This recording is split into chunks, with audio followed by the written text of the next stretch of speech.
Sam Smith's Gloria is a glorious creative rebirth, ranging from the sacred to the profane, album review with an uncommonly powerful voice and a debut album that garnered 4 Grammys. Sam Smith easily could have stayed in the same lane for their entire career, beautifully sung songs about heartbreak and longing in a smooth, sometimes slick pop R&B vein with a dazzling array of vocal pyrotechnics.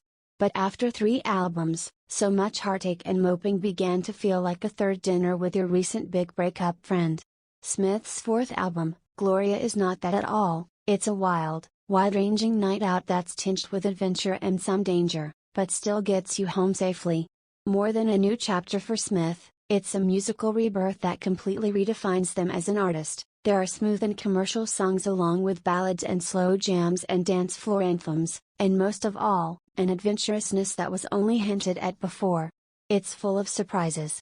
But along with all that, Smith has become a much more assured singer, their vocals and phrasing taking on a nuance that evokes classic R&B singers from Gladys Knight and Anita Baker to Mary J. Blige, but more the mid-period work of George Michael, Sade and especially Prince, whose influence looms large in several songs here.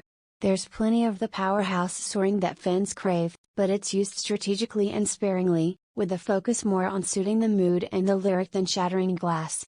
The heartache is still there, but with less insecurity and more "I will survive," like the songs are coming from a person more comfortable in their own skin. The album opens deceptively with Love Me More, a gospel-inflected self-care song that places its empowering but sometimes dark lyrics, "Every day I'm trying not to hate myself," over a sincere, sing-song melody that seems more suited to a John Legend or John Baptiste, or, honestly, a TV commercial. But from there the album shifts into gear with 3 R&B-tinged songs that swing between the low-key disco of Lose You to the sultry Perfect, a duet with Canadian-Colombian singer Jessie Reyes that sums up one of the album's themes, "I'm not perfect, but I'm worth it" / "I'm not perfect, but I'm working on it." The easy groove of those 3 songs comes to a lurching halt when Unholy, Smith's swaggering smash duet with Kim Petras released last fall, throws open the door and thunders in. A throbbing pop dance track about a family man's adventures in unsafe sex, it has a skulking rhythm and raucous, roaring chorus that sounds like a cross between an Arabic melody and a sea shanty. It's the most sexually loaded song to top the Billboard Hot 100 since Cardi B and Megan Thee Stallion's WAP, but it's one of the most musically innovative and unusual songs in years to do the same. How do you follow that? With a gentle acoustic ballad called How to Cry, of course. The album's sequence proceeds masterfully, ebbing and flowing in mood and sound, dropping down with the post-coital slow jam 6 shots, picking up again with the pinging electro single Gimme, and climaxing with an irresistible disco anthem that could well be Smith's next #1 and the song of this summer, I'm Not Here to Make Friends. A collaboration with Reyes and DJ Titan Calvin Harris, it's embellished with a chic groove, sparkling strings and a sassy title that will inspire countless "Don't F with me" finger-pointing on dance floors, but the real payoff comes in the response, "I'm not here to make friends / I need a lover." And may we respectfully suggest that a remix featuring Dua Lipa would be stunning. Naturally, that energy peak is followed with something drastically different, the hymn-like, vocals-only title track, which was recorded with a full choir in the medieval-era church Smith attended as a child, and which they performed on Saturday Night Live last weekend with a surprise appearance from actor Sharon Stone. The song features just the choir for the first minute, until Smith's voice comes soaring in, evoking images of angels on a church ceiling. Although they've described it as my queer anthem, the lyrics are fairly elliptical and again are counterintuitive to the music, demons and monsters in the first verse, empowerment in the second.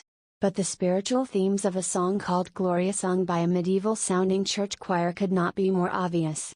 It seems like the finale, but it's not. The album closes with We Love Who We Love, a gentle, hand-on-the-shoulder duet with Ed Sheeran that leaves the listener, no doubt intentionally, with the words, "So let go / you don't know better than your heart knows / we love who we love."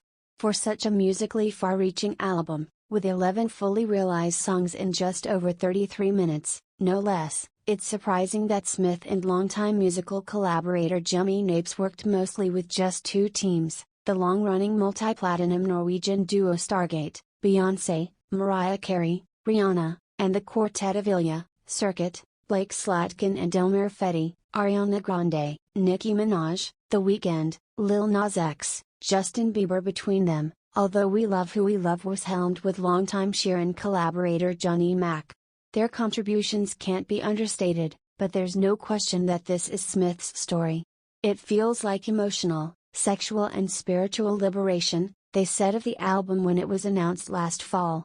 Oddly, it feels like my first ever record. And it feels like a coming of age. With songs that are both sacred and profane, with R&B and pop and disco and chorales, Gloria is all of that and more.